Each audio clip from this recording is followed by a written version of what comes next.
Well, this week, the federal government announced it has assembled a marijuana task force to begin the research and consultation phase of legalization.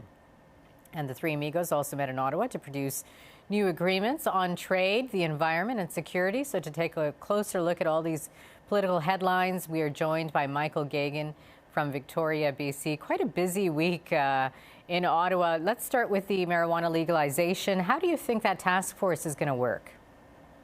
Well, it's an interesting choice in terms of the makeup of the task force. There's quite a bit of significant representation from British Columbia, but I think the thing that's been raised by the media, particularly here in British Columbia, is why is there no representation from anyone representing dispensaries? You have Dr. Perry Kendall, who is a senior health officer in British Columbia, but you also have people like George Chow, who's a former Vancouver City Councillor, who's opposed to safe injection sites. So the makeup of the committee is causing some concern because the fear is that you're going to come up with an overly restrictive bureaucratic system that does nothing to dent the black market for marijuana.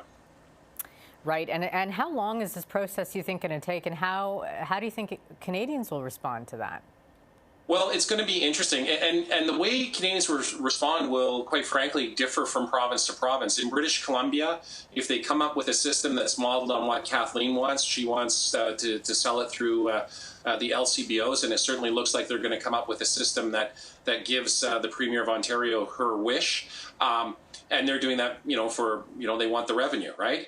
A system like that in British Columbia is problematic for two reasons. One, there's existing dispensaries in Vancouver and Victoria. Second of all, in British Columbia, we also have private liquor stores. So are we going to say no to dispensaries and yes to private liquor stores? And in Alberta, they have a lot of, even more in the way of private liquor stores. So, and then of course, there's others who are saying, putting alcohol and marijuana together is a very bad thing to do. So, it's going to be controversial. They're going to roll out something in 2017.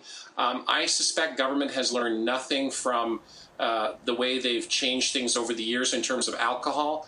And so I expect the initial legal system to be probably overly restrictive and probably too high in price and too low in terms of quantity and quality and variety, what consumers want. So I would suspect that at the end of the day, there's probably still going to be a thriving black market for marijuana. It's just how bad the decisions government make will depend whether the market grows or actually contracts. Right, and also let's talk about the three amigos. They met in Ottawa this week. Results, what are the key takeaways from that summit?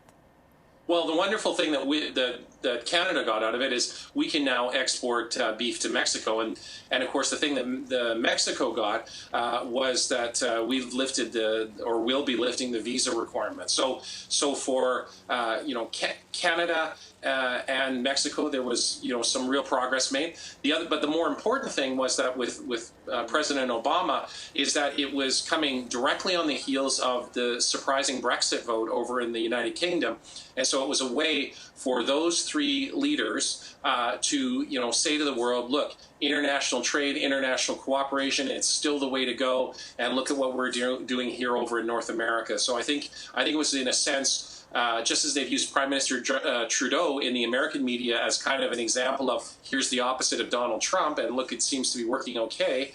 They're using this as look at how our three countries are working together, and perhaps Britain and Europe, etc. Maybe you can work things out over there. Okay, thanks so much, Michael. Thank you.